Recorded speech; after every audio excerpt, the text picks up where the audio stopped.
ते Bidkar sir, Shyam sir, Girish sir आणि उपस्थित बंधू भगिनींनो,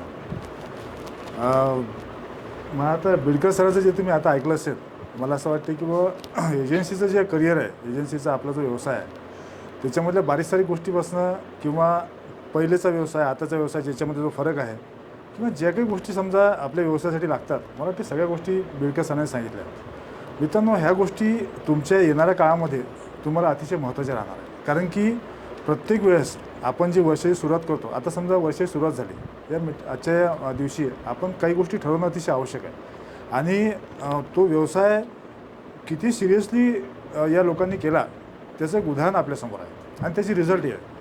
तर आपल्या व्यवसायामध्ये आपल्याला थोडं सिरियसली राहणं आवश्यक आहे.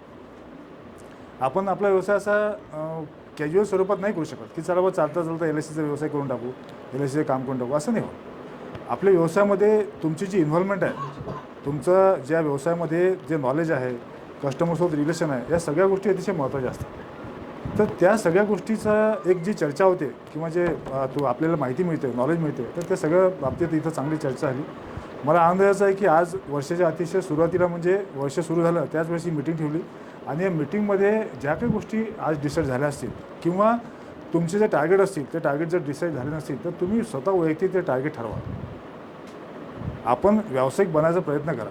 आपला व्यवसाय जो आहे ना, हा सगळा फक्त आपल्या अवलंबून आहे. आता एक उदाहरण सांगतो की खाली एक मीटिंग होती, मी सहज बोलत होतो की समजा MDITचा विषय निघाला, MDIT विषय निघाला की समजा इथं समजा 30-40 लोक आहेत, तर 30-40 पैकी 2-3 लोकांच्याचकडं आपल्या म्हणजे आशा असते किंवा नजरा असतात किंवा हा व्यक्ती MDIT होऊ शकते.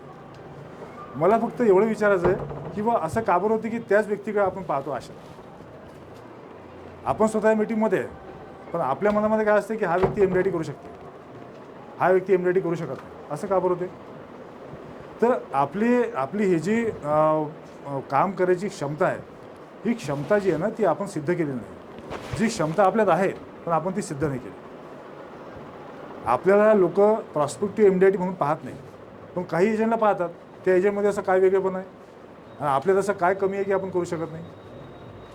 असं काहीच नसते. आपल्याकडे ती क्षमता, सगळ्या गोष्टी आहेत, फक्त आपण त्या व्यवसायाकडं तेवढं सिरियसली पाहत नाही आणि त्यामुळे रिझल्ट येत नाही. आज इथं बसलेला प्रत्येक व्यक्ती हा शतकवीर MDIT हा करू शकतो, पण आपण तो विचार नाही केला. आपल्यासाठी MDIT हा विषय असा आहे की आपण करू शकत नाही, तो दुसरा पाहिजे. तर मित्रांनो, असं काहीच नाही आहे.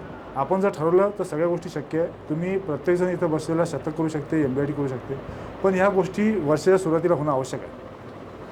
तुम्ही ह्या गोष्टीचं प्लॅनिंग करा. बरेच जण इथं असे की ज्यांचे दुसरे व्यवसाय आहे, असं जरी असलं तरीसुद्धा तुम्ही LICच्या व्यवसायामध्ये खूप चांगलं काम करू शकता. फक्त त्याला गरज आहे ती म्हणजे प्लॅनिंगची. अतिशय प्लॅनिंग आपलं जर नसेल तर तुम्ही कुठलेही रिझल्ट देऊ शकत नाही.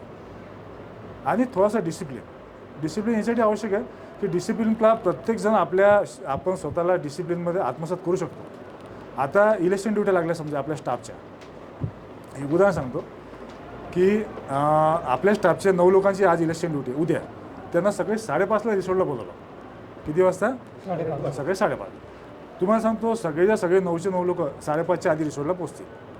कशी गाडी आहे, कोणतं जायचं, काय करायचं, काही नाही. फक्त काय आदेश आहे, आदेश काय?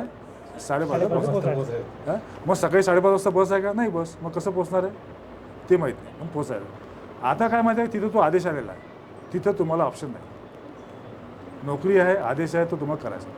आपल्या व्यवसायात काय होते माहिती आहे का, की आपली जी मीटिंग असते त्या मीटिंगमध्ये आपण समजा 10ची मीटिंग आहे, आपण 11ला आलो, 12ला आलो, 12:30ला, कोण विचारते? कोणी काय बोलू शकते का? नाही बोलू शकत. माहिती आहे आपल्याला कोणी बोलणार नाही. आपण आपल्या हिशोबाने जायचं, आपल्या हिशोबाने मीटिंग अटेंड करायची, आपल्या हिशोबाने परत यायचं. याचे परिणाम काय होतात? परिणाम असे होतात की आपल्या हातात काहीच लागत नाही. आपल्या हातात काहीच लागत नाही. तुम्हाला जर काही अचीव्ह करायचं असेल तर सर्वात पहिले स्वतःला डिसिप्लिन लावणं आवश्यक आहे. तो डिसिप्लिन लागला तर आपल्याला व्यवसायाच्या प्रती सिरियसनेस येते. व्यवसायाच्या प्रती आपण जागरूक होतो की नाही आपल्याला हे करायचं आहे. आणि मित्रांनो, चांगला व्यवसाय तुम्हाला सांगतो की तुम्हाला मार्केटमध्ये काम करताना जे काही बरे वाईट अनुभव येतात ते अनुभव साईड करा. लोक बोलतातच, लोक कितीही चांगल्या गोष्टीबद्दल असू द्या, लोक बोलतात, पण आपला व्यवसाय चांगला आहे. तुम्ही या व्यवसायासोबत जोडून राहा आयुष्यभर. कारण आपण तुम्हाला सांगतो की LICचे इतके चांगले प्लॅन आलेले आहे. या प्लॅनमध्ये तुम्ही जी काही इन्व्हेस्टमेंट लोकांची कराल ना, ती प्रत्येकाच्या फायद्याची आहे. त्याच्या परिवाराच्या, त्याच्या मुलाबाळाच्या, त्याच्या वैयक्तिकसाठी, सगळ्यासाठी फायद्याची आहे. त्यामुळं हे एक चांगलं काम, नेक काम म्हणून तरी नेटानं करा, मागं हटू नका. कारण की तुम्हाला मार्केटमध्ये काम करणं खूप अनुभव येतात, वाईट अनुभव येतात, ते सगळे बाजूला टाका, काही फरक पडत नाही. कारण आपण चांगलं काम करून आलो आणि चांगल्या कामासाठी समाजामध्ये अडथळे हे येतच राहतात. कोणीही व्यक्ती असू द्या, त्यांना चांगल्या कामाची सुरुवात केली ना त्याला अडथळे येत राहतात. पण जेव्हा तो मोठा होतो ना, मग सगळे त्याच्या बरोबर जोडतात. तर आपण ज्यावेळेस या व्यवसायामध्ये, या प्रोफेशनमध्ये ज्यावेळेस आपण मोठी उंची गाठू त्यावेळेस सगळे लोक आपल्यासोबत राहतील. पण तिथपर्यंत जाण्यासाठी परिश्रम करणं आवश्यक आहे. आणि ते परिश्रम करायची जी सुरुवात आहे ना, मला वाटते ती आता या वर्षाच्या निमित्तानं आपण या सुरुवातीला जी मीटिंग झाली, या मीटिंगमध्ये तुम्ही ठरवा. काही नाही घेणार. मला असं वाटते की या मीटिंगमध्ये आपण निश्चित काही डिसाईड केलं असेल. एकच अपेक्षा मी करू शकतो की कमीत कमी महेश तू थोडा बाहेर जाऊन त्याला अरे नाही तू बाहेर जा, बाहेर. ते काय घरी कोणीच नाही माझ्या, त्यामुळे तो घरी थांबून नाही राहिला. हां, तो घेऊन राहिला. साहेब अंदर गेले, चालू काय?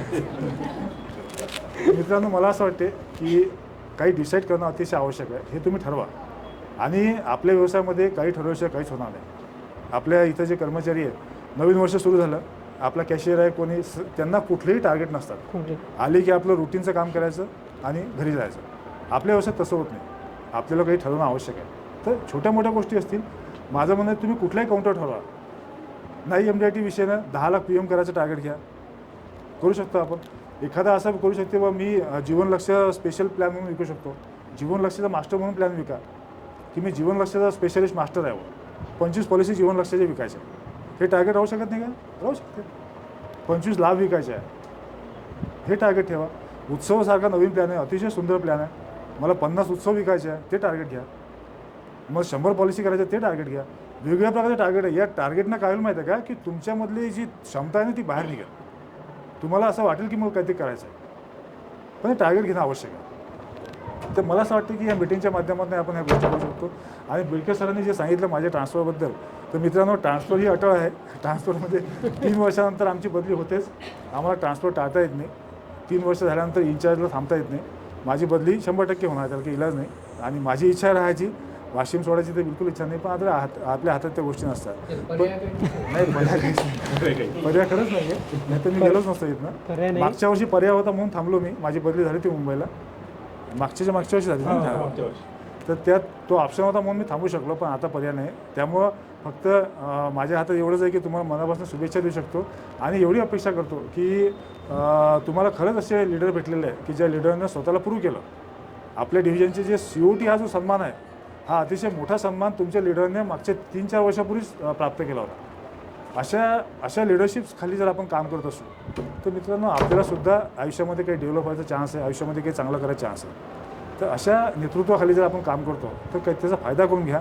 आणि येणाऱ्या काळामध्ये, या वर्षामध्ये एक चांगलं एक अतिशय उत्कृष्ट काम करून शाखेला आणि आपल्या टीमला बहुमान प्राप्त करून द्यावा, एवढी मी इच्छा व्यक्त करतो. माझ्या 2 शब्द सांगतो. थँक्यू.